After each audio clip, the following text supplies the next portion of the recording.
The Melancholy of Haruhi Suzumiya by Nagaru Tanigawa. Published by Yen Press. Chapter 4. Meet at 9 a.m. on a day off? Screw that. And with that in mind, I pedaled away on my bicycle toward the station, bemoaning how pathetic I was. Kitaguchi Station is located in the center of the city and is also a central terminal for the train system. On weekends, it tends to be packed with bored young people. Most of them are on their way to larger cities. The only place to go around the station would be the shopping mall. It's still big enough crowd to make me think about how each person in the mob has his or her own individual life. I illegally, parked my bike in front of the closed bank and reached the north ticket gate 5 minutes before 9. Everyone had already gathered in silence. "Late! Penalty!" she said, looking at me. I got here before 9.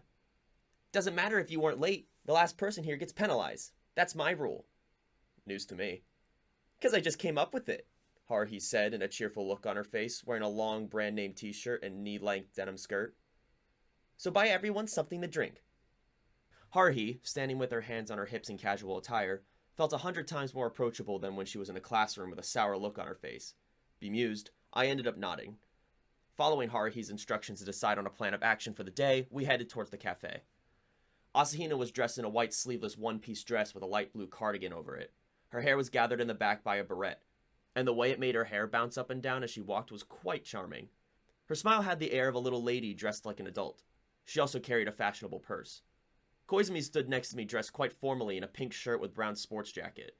He even had a dark red tie on. Kinda depressing, but I have to admit he looked sharp. Plus, he is taller than me. Yuki Nagato silently brought up the end of the line wearing her familiar sailor uniform. It seemed like she seemed completely turned into an SOS Brigade member, but wasn't she supposed to be in the literary club? After hearing that crazy speech in her quiet apartment the other day, I was even more concerned about the lack of expression on her face. But why was she wearing her uniform on a day off? Our puzzling group of 5 entered the cafe through the revolving door and sat in the back. We gave our respective orders to the waitress, except for Nagato, who stared at the menu with unfathomable intensity and couldn't seem to make up her mind. This was Haruhi's plan. We would now split up into 2 groups and search the city. If one group found any mysterious phenomena, it was to contact the other group via cell phone while continuing the search, then regroup at the meeting spot and discuss what to do next. That was all. "Let's draw for it then." Haruhi took 5 toothpicks from the container on the table, marked 2 of them with a pen she borrowed from the cafe, and held them towards us with the only heads sticking out for us to draw. I drew marked, Asahina also drew marked. The other 3 drew unmarked. So these are the groups. For some reason, Haruhi alternated glares between Asahina and me before sticking her nose in the air. "Kyon, this isn't a date. Be serious about it, understand?" Yeah, I know. I guess I was looking a little pleased with myself. Lucky me. Asahina held one hand against her flushed cheeks as she grazed the tip of her toothpick. Excellent. Excellent indeed. "So what exactly are we looking for?" Koizumi asked rather politely. Next to him was Nagato, who was periodically moving her cup to her mouth. Haruhi slurped up the last few drops of her iced coffee before brushing her hair behind her ear. "Anything that defies common sense. Anything that looks suspect. Any person that seems mysterious. Yes, discovering the location of a distortion in space-time or an alien masquerading as a human would be good." I almost spit the mint tea out of my mouth. "Oh?" Asahina had a similar expression next to me. Nagato looked the same as always, though. "I see," Koizumi said. "Do you really understand?" "So basically, we search for actual aliens, time travelers, and espers, and any sign they may have left behind. I understand perfectly." Koizumi's face looked rather cheerful. "Yes, you show promise, Koizumi. That's exactly right. Kyon, you should learn to be as understanding as he is." "Don't feed his ego too much." Koizumi returned my hateful glare with a smile. "Then shall we get going?" Leaving the bill in my hand, Haruhi strode out of the cafe. I don't remember how many times I've said this already, but I'll say it again. Good grief. With a "this seriously isn't a date, go off somewhere to play, I'll strangle you" for a farewell, Haruhi marched off with Koizumi and Nagato following behind her. Using the station as a base, the Haruhi team went east, while Asahina and I were supposed to search west. Search for what exactly? Not sure. "What do we do?" Asahina held her purse as we watched the other 3 leave before looking up at me. I wanted to take her home with me right then. I pretended to think it over. Well, there's no point standing here, so why don't we just walk around somewhere?" "Okay." She obediently followed me. The way she quickly jumped away when our shoulders accidentally brushed as she hesitantly walked alongside me painted quite the picture of innocence. We walked north along a nearby riverbed for no particular reason. The cherry trees would have been pink with petals a month ago, but now they were just a disheartening riverside path. The place was perfect for strolling along the river, so we passed a number of families and couples. From a stranger's point of view, we would have looked to be close to like a pair of lovers. They wouldn't expect us to be a couple of fools on a search who didn't even know what they were searching for. This is the first time I've ever walked around like this. Like this. All alone with a boy. That's very surprising. You ever gone out with someone before? I haven't. Really? But you probably have guys asking you out all the time. Well, She hung her head shyly. but I can't. I'm not allowed to get involved with anyone. At least not in this. She suddenly became quiet. 3 couples looking like this didn't have a care in the world passed behind us before she spoke again. Kyon? I was counting the number of leaves floating by the river when her voice brought me back to the real world. Asahina looked at me with a brooding expression on her face. She then spoke in a firm voice. I have something to tell you. I could see the determination glimmering in her doe eyes. She sat next to me on a bench under the cherry trees, but she was finding it hard to start talking. After mumbling things like, Where do I start? Oh, I'm terrible at explaining things. and You may not believe me. Asahina eventually caught herself and said this. I do not belong in this epoch. I come from farther into the future. I can't tell you exactly when and which time plane I come from. I couldn't tell you if I wanted to. The information about the future that can be revealed to the people in the past is severely restricted. I was required to undergo mental conditioning and receive mandatory hypnoticism before boarding the trans-time vehicle. So if I try to say anything beyond what's necessary, I will automatically be blocked. Please keep that in mind as you listen. Asahina spoke. Time cannot be viewed as something that flows continuously. Rather, time is an accumulation of punctuated planes. I'm already lost. Let's see. Picture it as animation. It looks like it's moving, but it's actually composed of a sequence of still frames. Time can be considered a similar kind of digital phenomena. Would it be easier to understand if I compare it to a flip book? Breaks exist between one time and another time, though their rate of occurrence is close to 0. That is why time appears to have no breaks in continuity. Time travel means moving in a 3-dimensional direction across the accumulated time planes. Being from the future, my presence on this time plane is similar to that of an extra picture added to a flip book. Because time has no continuity, even if I tried to change history in this epoch, those changes wouldn't be reflected in the future. The changes would only affect up to the end of this time plane. If you only scribble one part of a flip book with hundreds of pages, the story won't change, right? Time is an analog like this river. Every moment is a digital phenomenon made up of accumulated time planes. Do you understand? I considered if I should press my head against my forehead. I ended up doing it. Time plane, digital. I didn't care too much about those things. But a time traveler? Asahina stared at the edge of her sandals. The reason I came to this time plane was because... A couple with 2 children passed by, their shadows falling across us.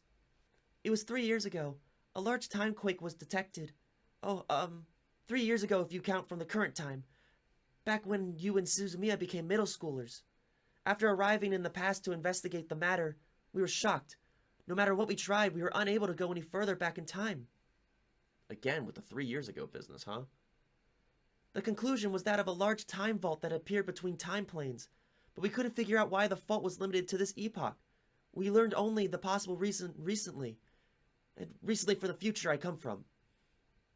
And the reason is? Don't tell me that... Unfortunately, my wish wasn't granted. Suzumiya. Asahina said the dreaded word. We found her in the center of the time warp. Don't ask how we discovered this. It goes in the classified information, so I'm unable to explain any further. But it is certain. Suzumiya was the only one who sealed the path to the past. I don't really think Haruhi is capable of something like that. We didn't think so either. Truth be told, we are still unable to explain how a single human was able to interfere with the time planes. It is a mystery, and Suzumiya is unaware that she's doing any of this. She has no idea that she was the origin of a time quake. I was sent to observe if any new time variations will appear. I can't think of a new word for it, but it's like, surveillance. I didn't have a response. You probably don't believe any of this. Not exactly, but why are you telling me this? Because you are the person chosen by Suzumiya. Asahina turned her whole upper body towards me. The details are classified, so I can't explain any further. However, you are probably an important person to Suzumiya. Every action she performs has a reason behind it. Nagato and Koizumi are... Those people are extremely similar to me. I never would have expected Suzumiya to assemble us in such a precise fashion. Do you know what they are? That's classified. What happens if Haruhi is just left alone? That's classified. And wait, if you're from the future, you should know what's going to happen. That's classified. What will happen if I tell Haruhi everything? That's classified. I'm sorry, I can't tell you. Especially since I don't have enough authority right now. Asahina looked apologetic with a downcast look on her face. It's okay if you don't believe me. I just wanted to let you know. I just heard something similar a few days ago, in that empty, silent apartment room. I'm sorry. Perhaps seeing my silence and worried about what I was thinking, Asahina's eyes became clouded. About telling you all this? I don't really mind. First, there was someone telling me that she was an artificial human of alien creation. Now a time traveler shows up. How am I supposed to believe all of this? Feel free to let me know. As I placed my hand on the bench, I happened to touch Asahina's hand. Our pinkies barely touched, and yet she tore her hand away like she seemed shocked. She looked down again. We continued to watch the river in silence.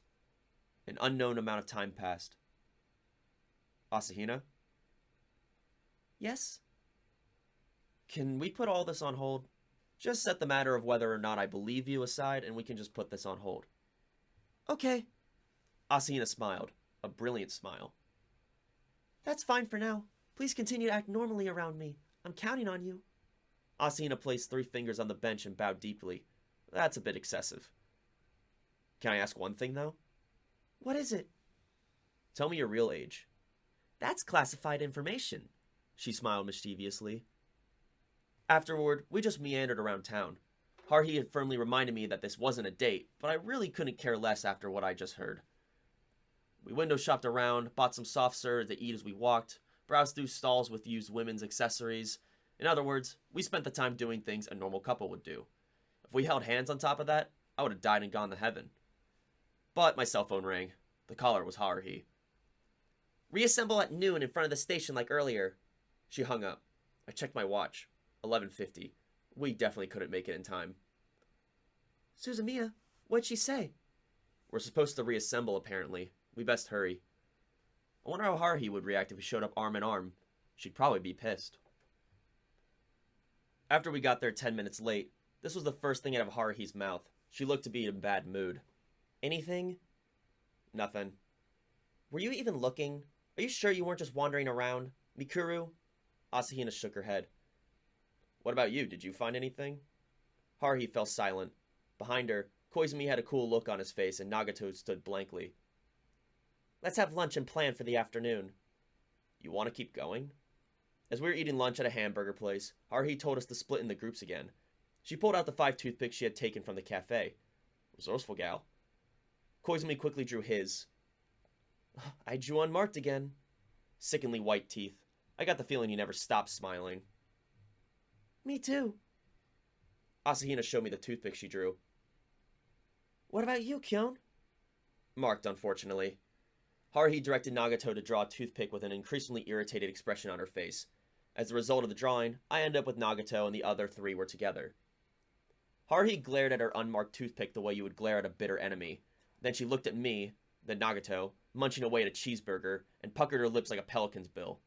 What was she trying to say? Meet in front of the station at 4. You better have found something this time. She noisily slurped down the rest of her shake. This time we split up searching north and south. Nagato and I were responsible for the south side. Asahina waved her small hand at me before she went on her way. It made me feel all warm and fuzzy inside. And so, there I was, standing amidst the early afternoon bustle in front of the station. So, what do we do? Nagato was silent.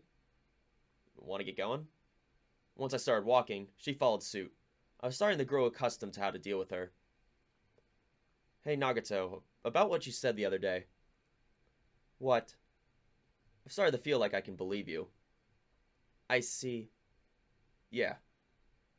We continued to walk around the station in silence with a hollow atmosphere in pursuit. Don't you have any normal clothes? What do you usually do on days off? Are you having fun right now? That's how our conversation went. The pointless walking around was starting to get on my nerves, so I took Nagato to the library. The main library was closer to the seashore, but there was a new library near the station that had just been constructed on land developed during a government expansion project. I don't really borrow books, so I've never been inside. I was planning on sitting down for a break if there was like a sofa or something, but while there were sofas, they were all taken. Damn bored people. Don't you have somewhere else to go? As I looked around the library, discouraged, Nagato floated towards the bookshelves like a sleepwalker. I'll leave her alone. I used to read a lot. In my early elementary school days, I would read every children's book my mother borrowed from the library from front to back. The books were of varying genres, but I recall that I found them all interesting. Yet, I don't really remember any of them in detail. When was it that I stopped reading? Lost interest in reading. I drew books from the bookshelf, whatever my eyes caught on, and then I'd put them back, repeating the process. I didn't think that with so many books it would be so hard to find one that looked interesting without having prior knowledge to it, and with such thoughts in mind, I wandered the shelves for a book. When I looked for Nagato, I spotted her standing in front of a bookshelf near the wall reading a book so thick you could serve it as a dumbbell. She must really love thick books. I spotted some old guy who had been flipping through some sports page getting up from a sofa, so I slipped into the open spot with a randomly selected novel in hand. It's pretty futile to try to read a book if you don't actually want to read, and I soon found myself battling the inevitable onslaught of drowsiness. I quickly fell against the overwhelming waves of my enemy attacks and drifted off. My back pocket vibrated. What? I jumped up, and with the other people looking pointedly at me, I recalled that I was in the library. I wiped the drool off my chin and jogged outside. I placed the cell phone with its vibration mode full action to my ear. Do you realize what time it is now, you moron? A deafening voice pierced my eardrums. That cleared up my head. Sorry, I just woke up. What? You lazy bum. You're the one person I don't want calling me a dumbass. I checked my watch. 4:30. We were supposed to meet up at 4, I think. Get your ass back here within 30 seconds. Don't be ridiculous. After she rudely hung up on me, I put my cell phone back in my pocket and walked it back into the library. Nagato was easy to find. She was standing still in front of the first bookshelf I spotted, reading some encyclopedia-like book. That was when the struggle began. In order to move Nagato, who was reading apparently rooted to the floor, I had to get her a library card so she could borrow the book, all while ignoring the flood of calls from Haruhi. When Nagato, carefully holding a philosophy book penned by somebody with a complicated name, and I got back to the station, we were met by 3 people with 3 different reactions. Asahina, looking exhausted, sighed a smile at us. Koizumi shrugged in an exaggerated motion. Haruhi looked like she had just chugged a bottle of Tabasco sauce. Late. Penalty, she said. My treat again, huh? In the end, after yielding no results of satisfaction and wasting time and money like no one's business, today's outdoor activity came to a close. I'm exhausted. Suzumiya walked really fast. It was all I could do to keep up, Asahina said before taking a breath, just as we were splitting up. Then she got on her tiptoes and whispered into my ear. Thank you for listening what I had to say today. She quickly backed off and smiled shyly. Does everyone in the future smile so gracefully? With a cute bye of way of farewell, Asahina walked off. Koizumi lightly patted my shoulder. Today was quite fun indeed. Suzumiya is every bit as interesting person as I expected. I regret I was unable to be in a group with you today. Perhaps another time.